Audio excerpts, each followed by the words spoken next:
Welcome to the Savage Worlds GM podcast. I'm your host, Jared Savage Daddy Gunning. This episode brought to you by Roll20.net, the world's largest virtual tabletop. Check them out today on Roll20.net. Follow us on social media. We're on Facebook and Twitter at SWGM Podcast. Check out the YouTube channel, youtube.com/Savage Worlds GM Podcast. And the same moniker on iTunes, itunes.com/Savage Worlds GM Podcast. Like, subscribe, share, rate. If you're watching the live stream, feel free to participate in the chat. We do bring that into the show. And we are without a Dave and without a Chris tonight, ladies and gentlemen. But we are joined by an ever-present Jib. We have a Jib sighting tonight. So tonight's topic, Apocalypto. Talk about running apocalyptic game settings in Savage Worlds. Either from what's out there or for your own creation and your own twisted minds. Here to talk about it, Dave. Or sorry.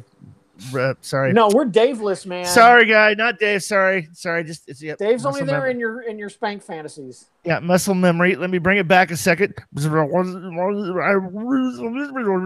here to speak with us is Dustin, the Savage Zealot Smith. What? And some call him Jib. Get off my lawn, you crazy kids. So we're going to talk about apocalyptic settings. And the one thing we are not going to mention tonight is the apocalyptic setting we've been running for 2.5+ years, which shall remain nameless and we shall not name. Because we can't. That's right. So let's talk about apocalypses. Yeah, that's a word. So what, in your guys' opinion, does apocalypse have to be post-apocalypse? Are we talking about nuclear or political breakdown apocalypse? What's your flavor of apocalypse? Well, before I went into what kind of flavor we're talking about, it's post-apocalypse means it is anything that causes a breakdown in society. So it could be anything that causes a society to break. Mm-hmm. You know, common themes are a nuclear winter, a plague, but there was a TV show a while back where the thing that caused the apocalypse, power went out. Yep. Yeah. That was Revolution. Mm-hmm. Revolution. Yeah. Yep. So one of the things for me is that I don't want to get constrained by, preconceived ideas of what caused the apocalypse. I like creative things about what caused the apocalypse. In one post-apocalyptic game that I ran, bees went extinct. And that's what actually caused the apocalypse. Because you know what happens if bees go extinct? Not long after that, plants die. Right. Because of pollination. Gotcha. Because pollination. And so they decided that what caused the apocalypse was bees went extinct. And then all the plants died. And that increased global warming and caused the ice caps to melt, raising the water level and causing a critical desalinization in the water. But what really, broke the bank on this was it caused Atlantis to rise from the depths of the sea. And that was our apocalypse. All right. Did your apocalypse still have electricity, internet? No. Although there was a hydroelectric dam not far from where they were based, and one of the things that they wanted to do was to figure out how to get the dam back working and get it generating power. Right. I'm going to throw one out there, and I agree completely with you, Jib. I think you're absolutely right on that. What I think happens with the post-apocalypse or the apocalypse is that the current accepted society just falls apart, and people start building a new one or trying to rebuild the one. So in a strange turn of events, the Civil War, and if you're playing Deadlands Reloaded, is kind of a post-apocalyptic setting. Oh, it's absolutely a post-apocalyptic setting. Deadlands, absolutely, is post-apocalyptic. You're talking about basically demons entering the earth, massive earthquakes, an alternate history. Oh yeah, it's definitely apocalyptic. I'm going to point something out, though. Even if that didn't happen, if we were to go back to that level of technology now, despite the fact that our ancestors lived through it without any trouble, we would be in a post-apocalyptic area. Like if we lost electricity but had all of the technology that they had, we would be in an apocalypse. Oh, absolutely. Because you would be going backwards. A number of things would become an issue. I want to just kind of like branch out on this topic for a second. I think the reason that apocalyptic games, post-apocalyptic games they have the appeal they have is because we've got it too good. It's kind of like getting on a roller coaster to feel that adrenaline rush of fear in a safe, like structured environment. I mean, it is. Think about the modern conveniences we have. We have to worry about food spoiling. We have to worry about getting food. You could like walk out of your house, and in 2 minutes you could be eating something somewhere. I mean, you don't have to hunt for anything. You don't have to worry about scarcity.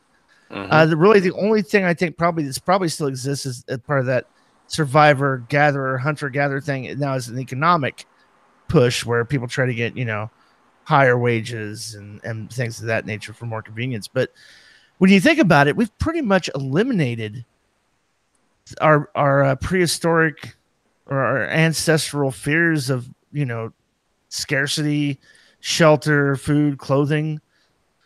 I mean, wow.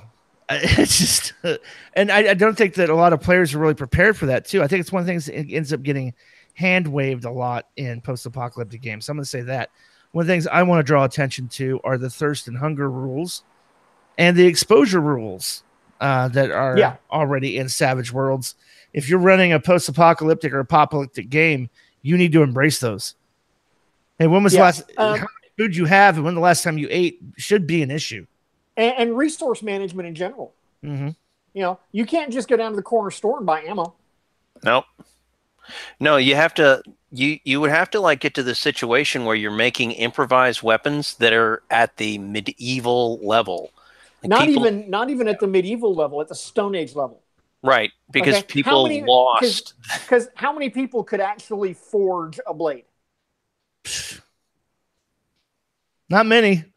It's something we might relearn over time, but not many, not at the beginning. Yeah. And lots of people would die in the process. Disease. Disease is another one. Yep. Just the act of getting cut, even a minor cut, and you run a very real, very severe risk of dying. You've taken one wound. You immediately have to start checking for infection. Well, not only that, think of this too. Potable water. Yeah. We're used to turning a tap or drinking water out of a plastic bottle from a gas station or a grocery store. Don't even think about that. Okay, so now society's fallen. Everybody, all the resources are pretty much gobbled up. What do you do for drinking water? Yeah, because probably whatever caused the apocalypse has buggered up the environment. And, so you're not going to be able to just like go drink water. Right. And just general hygiene and just hygiene in general. Oh my God. How often do you shower or bathe or clean your clothes? Yeah. Probably not very often. Yeah. And if you don't shower or bathe or clean your clothes, you run the risk of infection. You run the risk of increasing disease. Yeah. Yeah, and I think those rules are really overlooked. So for those of you who may be new to Savage Worlds, just real quick breakdown. The average adult in Savage Worlds has the conceit that it requires 1 pound of food and 4 quarts of water a day just to survive. So if you do not consume 1 pound of food the day after your last meal, you start making vigor rolls to avoid fatigue from hunger. Yep. Mhm. And when you get to Incapacitated. Incapacitation. Wow, sorry. Hey, does everybody else smell burning toast? No. Wow. Okay. Whew, minor stroke. Once you get to that level of you're exhausted and you're almost incapacitated, nasty things happen to you after you're incapacitated, called, I don't know, death in a number of hours. Not get food and you won't die. No, you've got about 6 hours to live after you get past that stage in the game. So, Yep. a post-apocalyptic setting should not and have a heroes never post-apocalyptic die. game should be part of it. Should be about that. But I know, myself, in most games, I hand wave food and water, and even ammo. I'm like, whatever, it's not part of this game. But if in a post-apocalyptic game, you bet your ass it would be. If you're doing, let's say you're doing Mad Max, all those things matter, and add gasoline to it. Right. Yeah. I mean, I'm just going to remind everybody that in the original Mad Max, he ate dog food. Yep. And that the original Mad Max is a very interesting post-apocalyptic film because they still have a society in the first one. What's happening is that economically, it's getting too hard for people to live outside of major cities. And the bush area, like the further out points, are becoming wild because they don't have the resources to maintain the society. When the bombs fall and everything goes nuclear is the period in between the first Mad Max and the second Mad Max. And if you watch the series in its entirety, you see the environment get worse and worse and worse. By the time we're at Fury Road, literally everyone is dead except for Australia. Yeah. Yeah, and then you're talking about a handful of humanity. Like maybe 1% of the population is left. Right. Right. Only the ones that were in the most remote of areas. And it's getting to the point where they're going to die because they don't have trees. Like they are eating bugs, unable to find any type of vegetation, doing whatever they can. If you get like a small aquifer with water, you can become the ruler of the entire human race. Yeah. Here's an interesting spin on a post-apocalyptic game, because there's a set of books that I think most people, when they read them, don't realize that it's a post-apocalyptic story. And that's the Shannara series. Yep. It's a post-apocalyptic story. Yeah, where everything's turned to a fantasy setting after a major post-apocalypse in North America, basically. Yep. But you can still bring those post-apocalyptic elements into the game. Right. Now, I mean, depending on your flavor too, depending on the flavor of the post-apocalypse you want to run, I mean, you can have some fun with it and make it B-movie, B-movie over the top, sure. Savage Worlds, and a la The Escape from LA, Escape from New York. Those are still kind of post-apocalyptic, but really tongue-in-cheek, bad 80s movie plot and bad 80s movie tropes to where he's still a hero. Everybody's still vibrant. Oh, you got to beware of the mutants. That's the only thing you got to worry about are mutants. So, right. I would say Resident Evil. The Resident Evil series too is an apocalypse. It's a genetic virus engineering world of apocalypse with zombie-esque type creatures, but still an apocalyptic setting. It becomes one, even if it doesn't start as one. It becomes one. Oh. So let's talk about okay, and I'm also going to bring this one up too. The title for tonight's adventure, Apocalypto. There is an actual film called Apocalypto that talks about basically the Aztec culture falling to the Western culture and being invaded and taken over. You could run an apocalypse of American native culture being overtaken by another civilization coming in. That could be an apocalyptic setting. Mm-hmm. Absolutely, if you want to run it. Well, because that's just the destruction of a civilization. That's a society falling apart. And what I like about Apocalypto is that that society was going to destroy itself because the people had to be sacrificed in their belief. Right. And it's so mind-boggling that their leader is like this larger than life, like mythic, like godlike figure. And when we see the death of their civilization coming, it's a pair of like rickety boats. Like that's the end of their world. A pair of like Spaniards with a cold. Lloyd brings up a comment, and I won't say what game it's from. It's from the game that shall remain nameless on this podcast for this episode. Use a big stick; it can kill a bear. Luckily, with explosions on dice and bennies and adventure cards, never mind. We're just gonna die. We're all gonna die. Just a question of when. So I think that's pretty much can be a feature of your post-apocalyptic or apocalyptic game campaign. Is sorry, ladies and gents. This is a meat grinder. It's not a matter of if you're gonna die. It's a matter of how and how long you manage to survive, and that should be the attraction to playing the game, not winning. Yeah, I think gritty damage is a requirement for an apocalyptic game. Yeah. Oh, Yeah, absolutely. Absolutely. And you can. Uh-oh. Did we lose him? We appear to have lost Jared. No, I'm here. He is. I'm here. I think he just cut out on us. That was weird. It didn't even stop on my side. Play bizarre. The internet gods heard me making a reference to the game that shall not be named. Ah, they wanted to rescue you. Squelch, squelch, squelch, squelch.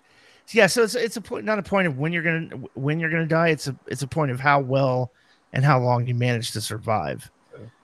So if you're gonna be a player in a post-apocalyptic game, you kind of got to embrace the grit. Yeah, absolutely you do. Otherwise, you're not going to have fun because you're not going to feel like you're winning. And when winning is, oh, thank God, we managed to survive that fight. We found a candy bar we can split between the 5 of us.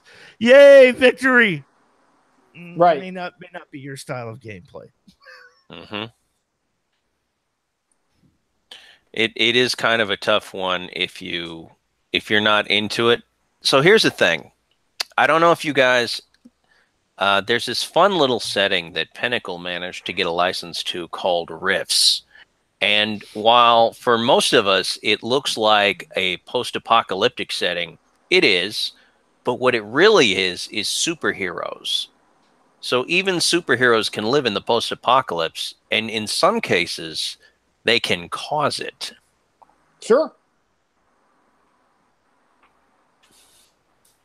Interesting. Go on. A post-apocalyptic, a supers game could be really interesting. I played, it wasn't in Savage Worlds, it was in Marvel Heroic Role-Playing, where we played in the zombie world, part of the multiverse. So you've had a zombie apocalypse. You're all supers, but you've had a zombie apocalypse. Yep. So Daring Entertainment has something called the Apocalypse Guide. They have the campaign guide and they have Apocalypse Unleashed. And one of the settings that they talk about is something called Hellbrood. And the Hellbrood setting is that aliens attack the Earth. And when they do, the superheroes all fly up, because that's what superheroes do. But they don't know is that the aliens are actually space necromancers. And they infect them with this swarm. So all the superheroes come falling back down to the Earth, and now they're zombies.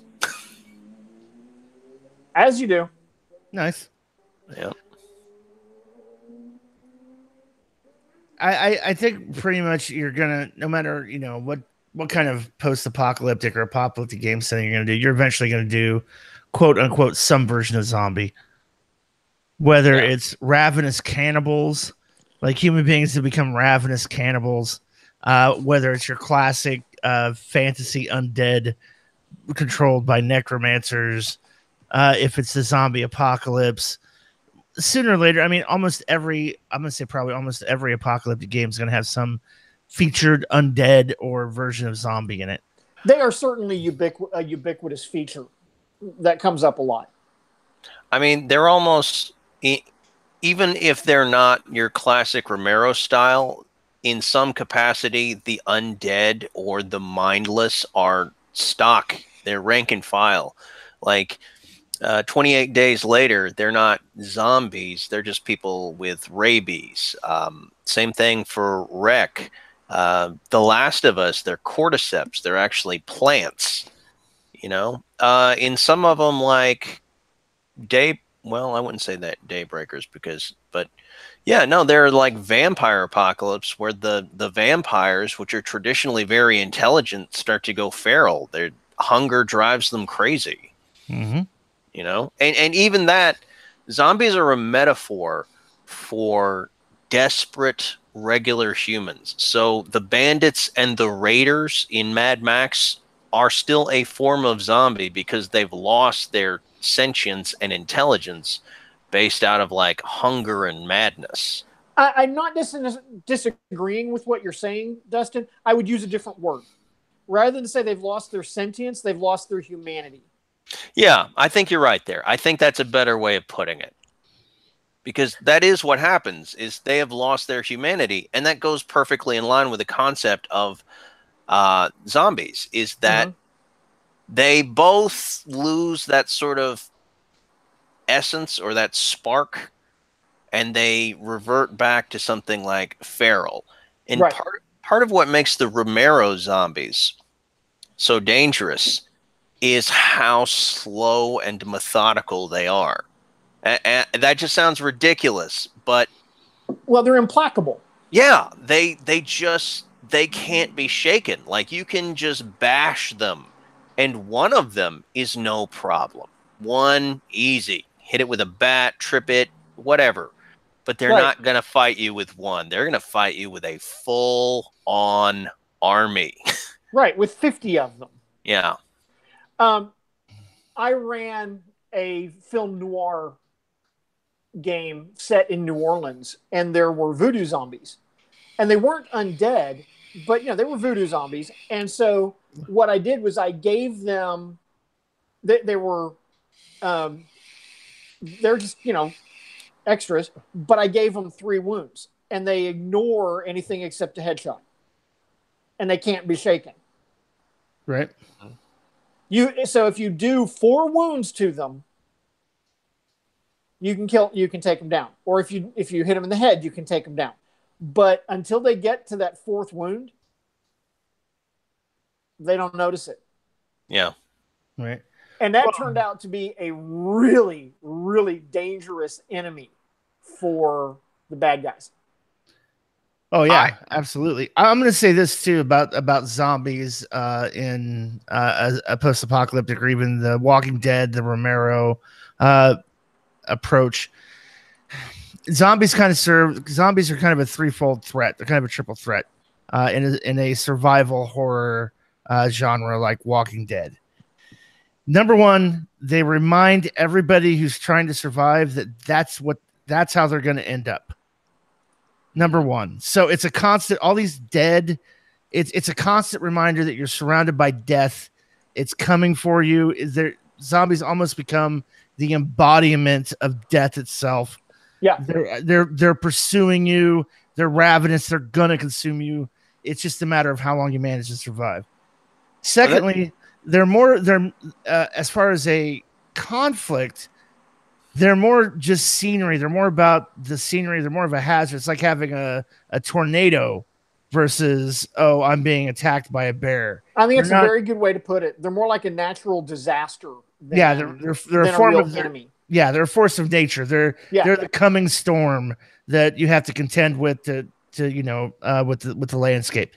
And then thirdly, they remind you that they don't have any humanity, and if you want to survive, you have to sort of struggle and face your own humanity. And I think this is one of the things. Humanity is one of those things that, as much of a community as we are, we talk about narrative and role play. we don't want to deal with humanity in Right. a role-playing game. We just don't want to. And one of the things is, if you're attracted to a zombie apocalypse game, your GM, those players, that's a unique group that wants to explore that from a narrative standpoint. Do you struggle with humanity? Do you keep your morals? Are your morals outdated? Are your morals going to get you killed? If you swing too far the other way, are you creating enemies that are then going to crop back up and later just take you down because you killed their daughter, you killed their parents, you took their shit, they almost died, and now they're coming after you? Is it okay to kill somebody because they've got a can of beans and you need to survive? Is it Machiavellian? Do the ends justify the means? How do you rationalize that as a person when you do something so heinous in the name of survival and you survive? How do you live with that as a person without going insane? And I don't think that is really dealt with as full force as it probably could be or should be in most role-playing games. I think it's uncomfortable, and a lot of GMs and players just sort of want to hand wave it. No, Right. let's get to the action bits. Let's get to the action bits. The thing we have to remember about most role-playing game implementations is players and GMs want the adventure part of it, and they want some level of interpersonal conflict. That's as far as they want to go with it. They don't really want the hard problems. They don't want the hard choices. I think you take for example the Rick Shane dynamic from Walking Dead. Role play that out as a character at your table. Well, here's you're all going to get us killed, so I'm taking over. No, you're not. I'm in charge. You're not in charge, buddy. I'm in charge. No, I'm not in charge. Hey, let me lure you out to the forest and kill you. Oh, now I had to kill my best friend for you people. Mm-hmm. Yeah. Let's role play that. I have to carry that. Yeah, let's role play that. No, we don't. And my daughter might be his child and not mine. Right. Oh, you pretty much know for sure it's not your child. So how do you deal with that? Yeah. No, and then also you've got to consider the fact that you can't get mad at Shane for taking care of your wife and son after you die. That's like he did the best possible thing for you. Everybody thought he was dead. He was dead, okay? He was dead. You can't live without food and water and anybody to change you for a month. Yeah. Like Rick is special in the fact that he probably is a walker, and he probably just comes back right. And danged old frickin' Carl, why would you shoot yourself in the head like that?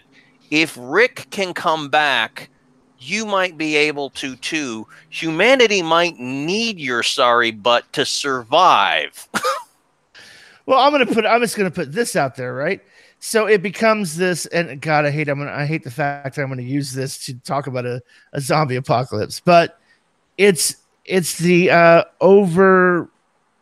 overplayed, just too on the nose direct dialogue from Revenge of the Sith. It's that battle between Obi-Wan and Anakin on the lava river with, well, from our point of view, the Jedi are evil. Blah blah blah blah blah. Anakin makes some good points for this basically Masonic order who's supposed to not get involved. There's a lot of goddamn generals, and there's a lot of Jedi walking around making sure that Republic wins wars. And they made him a master, but didn't give him a seat on the council. That's never been what. Now we want you to spy on somebody. We want you to commit treason. He just witnessed like the Grand Master of the Order fall to the dark side because his opponent was too powerful.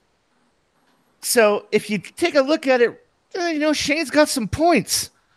You're endangering everybody with this Pollyanna idea that we can just all live on a farm. It's a fundamental truth that bad guys don't think they're bad guys. Nope. Right? I mean, everybody's the hero of their own story. And two, bad guys tend to think what they're doing is right. So even Adolf Hitler thought what he was doing was right. If you look at the difference between the comic book version of the Governor and the TV show version of the Governor. Comic book version, absolute nut job. Forget that guy. Throw him in a fire and burn him alive. The TV show version of the Governor might have actually been the better choice for people to side with. He was a realist. The TV show version of the Governor, he was a wackadoodle. Well, yeah. But I mean, he's not answering the phone talking to his dead wife, now is he? No, he's just keeping the heads, the decapitated heads of zombies in his study in a fish tank and brushing his dead zombie daughter's hair. No, Right? you're right. So he makes valid points there, Dustin. I mean, what's your point? What's wrong with that? It's like he likes to look him in the eye when he talks to him. No, but I'm just saying. Talking about you. I just don't think that anybody wants. I don't think I don't think players and GMs necessarily go full bore into the whole zombie apocalypse. They end up focusing on the adventure bits. Hey, let's go shoot some zombies in the head. Hey, let's take over this prison. We'll call it blah blah blah blah blah. And all right, here we go. It's a protracted mass combat in Savage Worlds. We'll figure out some way to do it. And there's nothing wrong with that. I'm not saying there's anything wrong with that. There's nothing wrong with the Bruce Willis diehard action star. I mean, for my taste, and I enjoy the shit out of The Walking Dead. I'm a huge fan. Still too action movie for me. Right. As far as the series, it doesn't delve deep enough into the human depravity and the survival aspects of what I think a zombie horror film should be. Just saying. But it's really a question of what do you want to focus on in your apocalypse game? Do you want to focus on, the interpersonal relationships and the strain and strife between people? Do you want to focus on, bashing zombies? Do you want to focus on, solving the how the fuck do we get food problem? It really is a question of what do you want to focus on? Because if I want to focus on if I and my players want to focus on, we're going to bash some frickin' zombies. I'm not going to bother with, for the most part, with things like getting food and, and resources and whatnot. You got those. Let's go kill some zombies. Let's go bash some zombies and throw some interpersonal crap in there while we're at it. And we have Walking Dead. Right. Because if you think about it, they never really deal in Walking Dead with resources. No. Not really. No, and they always manage to have medical supplies when people are wounded magically. There's a few things I have problems with The Walking Dead, but that's the action adventure version of a zombie apocalypse that they're playing out on the show. It's really about the core group of characters being basically frontline combatants and making sure that they're putting the community together and keeping people alive by getting rid of threats. And when they do that, they just have resources that just come to them and nobody really bothers about it's there, So my point is that Walking Dead is more about the interpersonal relationships and killing zombies. Yeah. Right. In that order, because it's really about the interpersonal relationships. It's really what Walking Dead is about. But if you wanted a different kind of game, you could have one that was more like the Book of Eli, where resource management is a total issue. I want to point something out in the Book of Eli. The cannibal house that they end up at, where the lady puts on the record and she's like, "Ring the bell," it's that old 70s song.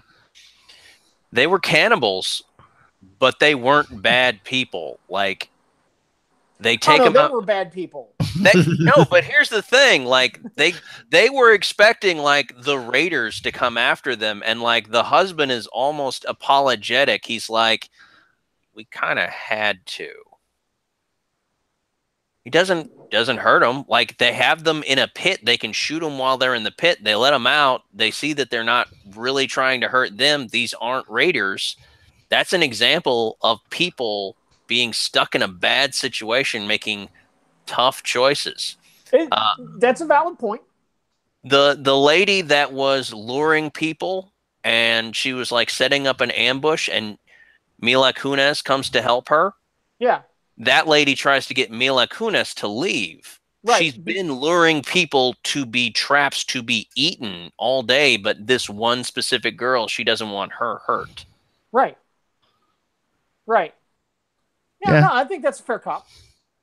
Well, I mean, you could also do it from the aspect too. I don't know. There's a very not too well known horror movie from the late 90s, early 2000s called Ravenous. Yep. It takes place in a Civil War era fort in a mountain when winter's coming, and they rescue this one guy who talks about surviving a group kind of like the Donner Party where they ate each other to survive for the winter.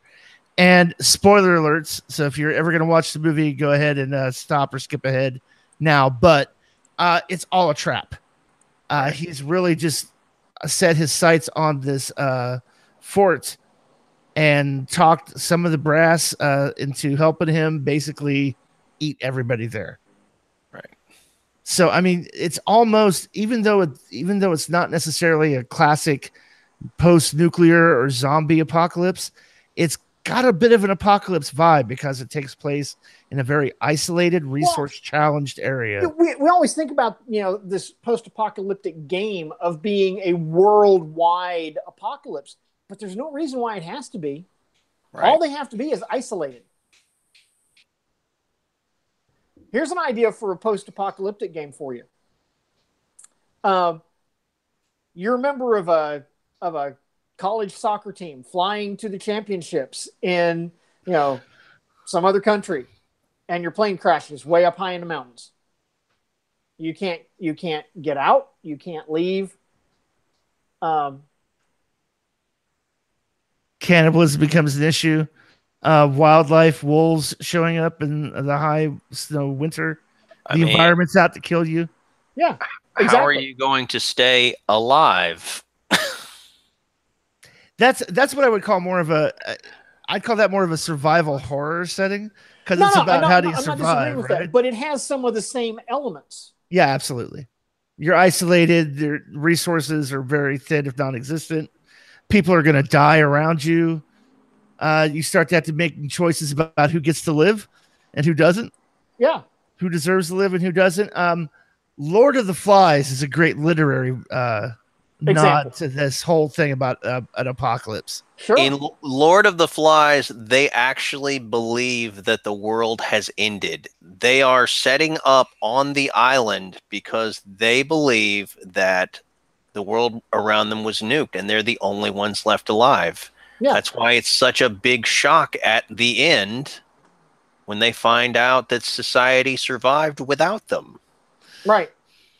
Well, I think that those kinds of twists are one of the things that make post-apocalyptic stories fun, and should be one of the hallmarks of a post-apocalyptic game is the striving to regain civilization. Mm-hmm. That's why when I do a post-apocalyptic game, one of the things that I try to key on is the legends of the world before the fall, and all the lore of that, and the everything was awesome and wonderful then. If we could just get that back, and if we could just get the power turned back on, we could have our civilization back, kind of thing.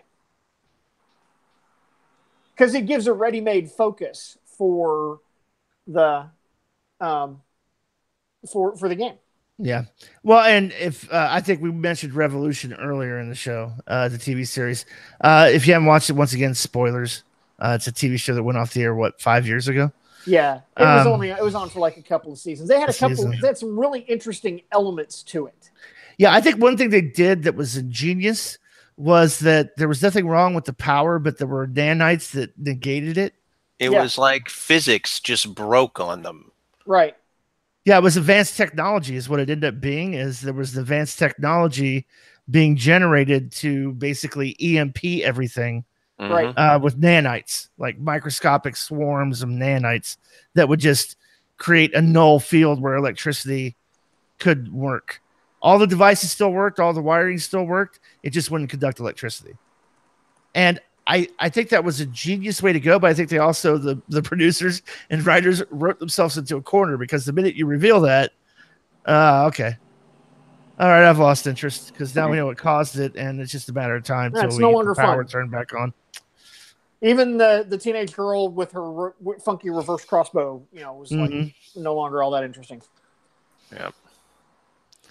Hunger Games. Let's talk Hunger Games, for example. That's a post-apocalyptic setting. Well, that's more of a dystopian setting. That's a dystopian setting. Okay. Because they still have society, they still have civilization. It's just really fucked. Yeah. It's fallen apart. It's fallen apart and then gotten even tighter. Interesting concept. The term dystopian comes as a throwaway of the concept of a utopia. And utopia was actually, I believe it was Thomas Paine who wrote Utopia. However, socially, our views on what makes a fair and decent society have changed so much over the years that utopia would be a dystopian society. They actually have like slavery there. The slaves are forced to wear gold to show that they are in service to the state. And I think that's something that you find in going back to post-apocalypse. You'll find a lot of slavery in the post-apocalypse. Like, people are forced to work. Like, there's not this concept of freedom. Like, I think that's what attracts a lot of people, is that without a society, you think that you're going to be perfectly free to do anything and everything you want. But other people are free to force you to do things for them. Yeah. Right. Yeah, you don't have, there's no civil rights basically in a post-apocalyptic. It's whoever's got the biggest sword, whoever has the food and resources or protection you want. It's the warlord mentality, right? Yeah. Yeah. And people will work with this dangerous warlord for the simple fact that they need safety. Like, they need somebody that is dangerous enough. Like, if they can sort of like get in that dangerous, crazy person's good side, then they don't have to worry about them killing them as much as people from outside of their community. Right. I'm going to let you know a secret. More people are killed by their own government than other governments. Like, other governments are just far away. Well, it's the whole Negan thing from Walking Dead, right? Where they pull the curtain back behind that, like, oh, he's this evil guy, and the Saviors are evil guys. Yeah, but being part of the Saviors, that's more dangerous than being under their thumb as a community that you're just supposed to give half of your crap to. Right. It's far more dangerous to be in Negan's inner circle as part of survival than it is anything else, because the wacky, he turns on you. Because he brainwashes you. He is not about his own personal power. He's about creating his own myth and spreading that myth out. So that whole I'm Negan is so that people never know who the real Negan is. Like, he could easily be replaced, but he's going to be a legend. And that is scary in and of itself. Right. Because again, it becomes what to what extents will he go to build that legend? Right. How far will he actually go? Well, That's I think one of the things that makes the character interesting to me. Yeah. So Dave Martell has written in the live stream, you got to have some sliver of hope, otherwise people won't bother to survive. Survival is always a good and basic motive, but after a while, you have to question why you're bothering to stick around. And I agree. I think a lot of this comes with pacing in a long campaign. If you're going to do a post-apocalyptic, let the players struggle and win, and amass this. Oh my God, we've got food for days. We've got this safe haven, and it's all temporary, because the minute you get something in this world like that, other people want it. Oh yeah, and they're gonna show up to take and it. an army is going to show up to take it away from you. And they're going to justify why they have a right to it, because that's what people do. When they see someone with something that they want, they start working overtime in their minds to figure out why it's okay for them to take it. Yeah, it doesn't even take them long Yes. to reach that point. It's a scary thought, but it's very true. Like most of our societies, the trouble that we have is the concept of ownership and how easy it is to justify taking someone else's. Like everybody has this morality that it's wrong to take something that belongs to other people because we feel it's wrong for other people to take what is ours. It's the concept of empathy. However, people work to dehumanize. They say, well, they're doing this, or they're being greedy, or we need it, but they don't care. They're callous. And it's all this process of dehumanizing the people that they're going to take it from. They don't deserve it because they didn't work for it like we did. It was handed to them. It's so utterly fundamental that if you look across the entire planet and you look at cultures and you look at their language, there are always two words that I think are really interesting. One is the word they use for themselves, and the other is the word they use for everyone else. And in their language, these words are in verse. They're always in verse, and they always translate the exact same way. The word they use for themselves is people, and the word they use for everyone else is not people. Right. And if you can see another group as not people, it's okay to kill them. It's okay to do whatever. It's okay to kill them. It's okay to enslave them. It's okay to do whatever to them because they're not people. Right. So and that's one of the things that immediately comes up in a post-apocalyptic setting. Is people, not people. Well, if you look at Fallout, think about the ghouls, right? In the Fallout series, ghouls are humans that have suffered major radiation poisoning, and it's mutated them, right? I can understand why people are hesitant to go around the super mutants, because the super mutants tend to be pretty violent. You come across characters like Uncle Leo and Fox that are sentient and coherent, and they're your friends, but they're rare. Ghouls, you'll come across feral ghouls that will attack you and are effectively like rage zombies. They're pretty common, but sentient, human, like just aware, like normal people ghouls that are having like radiation poisoning are extremely common. The whole idea of why people can dehumanize them instead of actually developing a greater sense of compassion, knowing what they must be feeling, like being burnt alive, it boggles my mind. Yeah. Well, it's that part of the human psychology that after so much point in time you have to have white noise, otherwise you're going to be overly concerned with everything else. Right. It's like, okay, well, my immediate family is not starving. My immediate community is not starving. But then I get down towards the more urban areas of my city, and there's people starving. Okay, I'm aware of that, but I'm not going to think about it because that's them and not me. Right. And that's not people I know. It doesn't impact me personally because I don't have a personal stake. So absolutely understand that whole separation in human psychology. Otherwise, you wouldn't be able to function. Right. You would think all day, oh my God, the homeless people on 5th Street and First downtown. Oh my God, they're starving. And everybody understand they're starving. We got to do something. And if you would just, your life would come to a halt. This is kind of the way we're wired. And it sucks. It's sad, but and then, we could do things like, humanitarian relief. In the hierarchy of people concern, right? In the hierarchy of concern to most people, it's self, family, tribe. Uh-huh. Right. Everybody else. Yep. Well, let's talk about this because we've kind of really we've done, I think we've done a stellar job exploring what qualifies as post-apocalyptic, some of the common themes. Let's talk about how you would run a campaign or a mini campaign in a post-apocalyptic setting.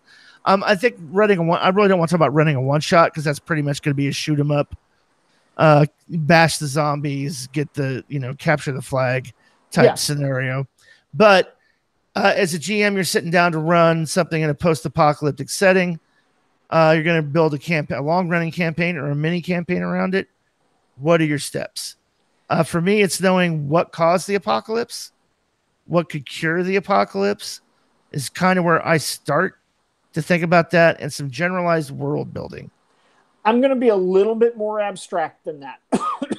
I'm going to ask, what do we want to focus on? What do we want the focus of our game to be? Is the focus of our game killing zombies?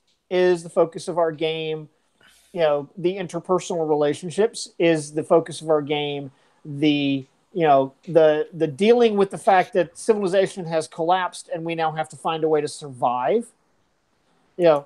Once I know that, then I'm going to jump into the things that you were just talking about. So you're going to do it as a session 0. I will never run a campaign without a session 0. Will not happen. Okay, so take the temperature of your players. If we were gonna play a post-apocalyptic game, what would you want it to be? Do you want it to be nuclear post-apocalypse? Does that even matter, or you just want to talk about the play style, the tone of the game and play style? I want to know both. Okay. Anything you would add to that, Dusty? Anything you do differently? I actually create characters. I mean, and I put NPCs in horrible situations because I really feel like if we can work backwards from that, because there is the whole, this is horrible, this is what's happening out in the world. That's kind of like, it's normally vague. The problems that would be in a post-apocalyptic situation tend to be kind of consistent with, like there are parts of Africa right now that are literally the post-apocalypse. But what I do is I take actual characters and I come up with what has this done to them, and then I put them in front of the players because it makes it real when they have to see someone with a name. Oh yeah. Well, you're basically illustrating one of my fundamental precepts of all games, which is weave it back to them. Yeah.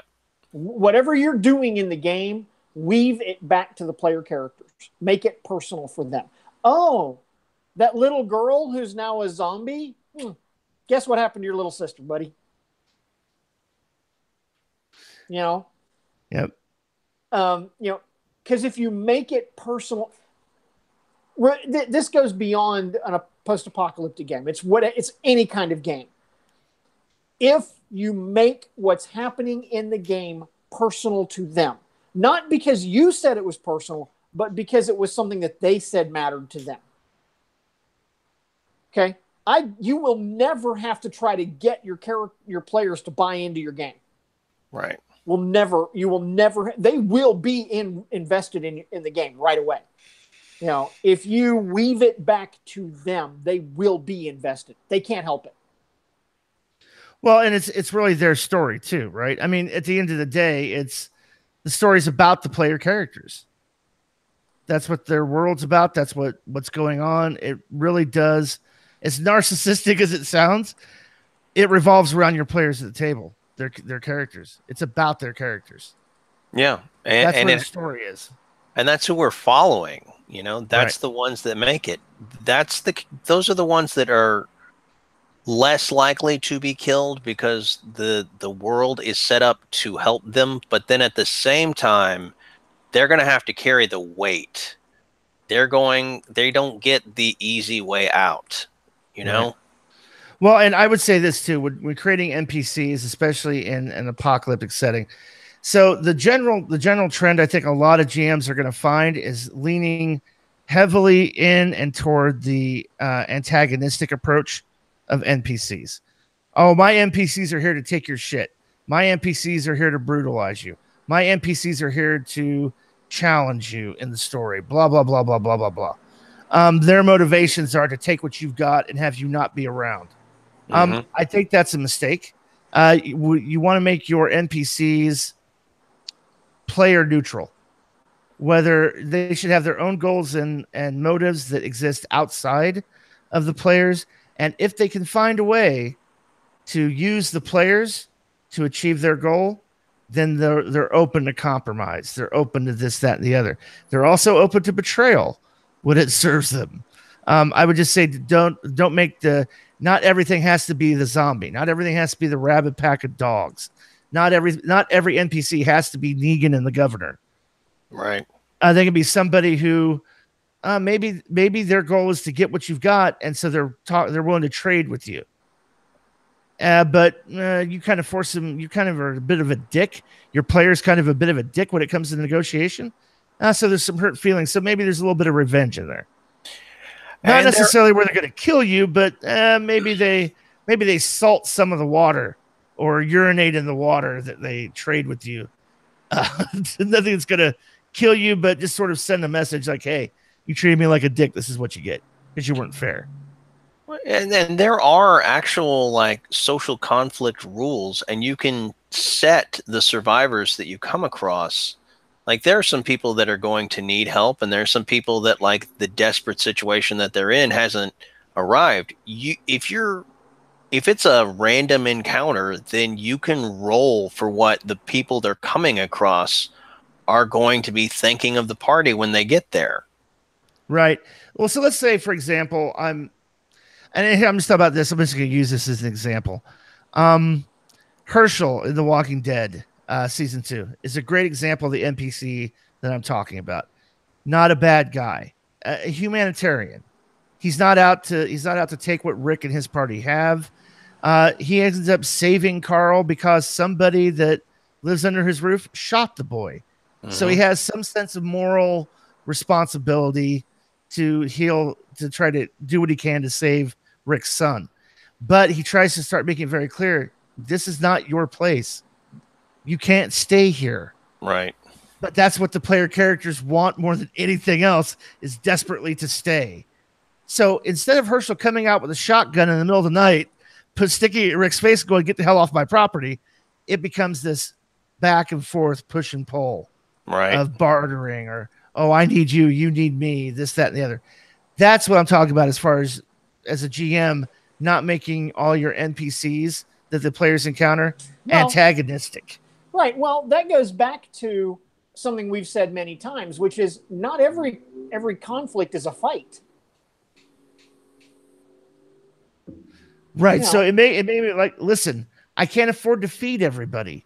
Right. I don't have that kind of resources for you guys to stay here. So maybe the player characters go, hey, we'll go on a run. We'll go on a run and go get medicine. We'll go get supplies. We'll bring it back if you let us stay here. And then they end up on the door. And then you put them in a dangerous situation trying to get that stuff. And you run this risk of bringing other survivors back to the farm because you were followed, because they want to take the farm, because the farm has water and cattle. Right. So it becomes about you protecting what is yours in a post-apocalyptic setting. I'm just saying that not every NPC the players encounter should try to beat them up and take their crap or brutalize them. They should want what they've got. Maybe they need an alliance between the party because the party is battle competent and they're not, and they maybe need some protectors for their community, blah, blah, blah, blah, blah, blah, blah.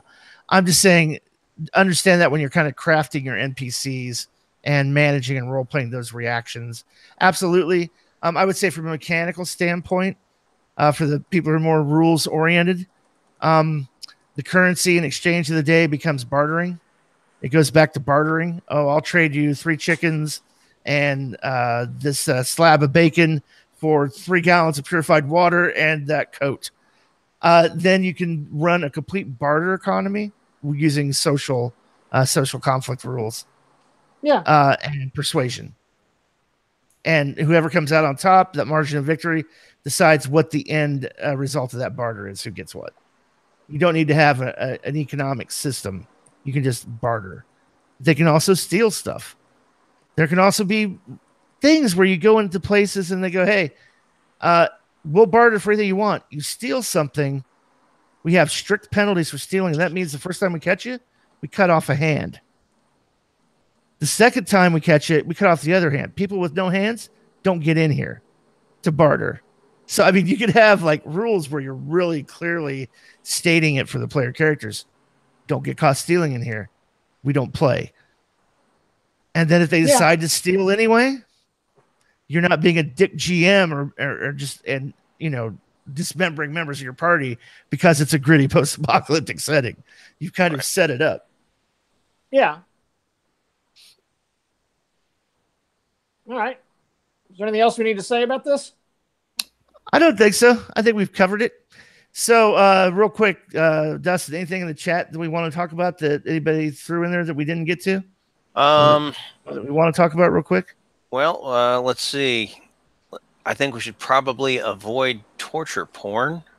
Savage Traveler says, because of the harsh environment and possible cruelties in the world, a talk with your players about what everyone wants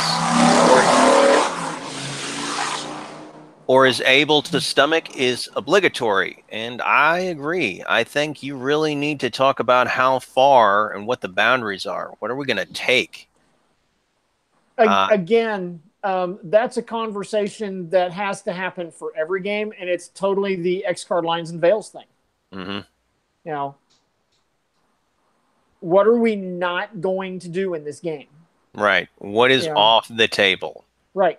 And I think that that's one of those things that we take for granted is just, and there are certain things that make me uncomfortable in games, and I tend to like shy away from them. I think like the whole concept of watching someone being eaten alive is very different from finding the evidence of them being right. And that would be a veil. Right. That would be okay, this thing can have happened in the game. We just don't want to see it. And a line would be, this can't happen in the game. Mm-hmm.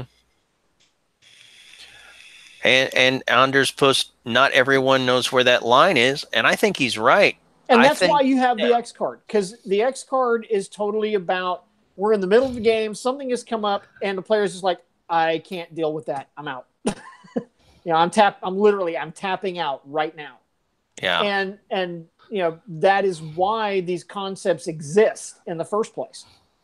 I can honestly see the necessity of an X card. I hate to think that we live in a world where it's necessary, where you can't just look at somebody and say, hey, skirt that one. You know what I mean?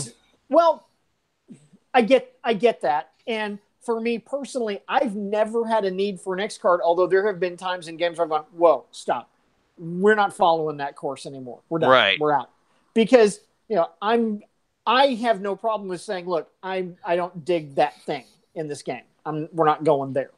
Okay. I think but not everybody has that feeling. Not everybody has that comfort level.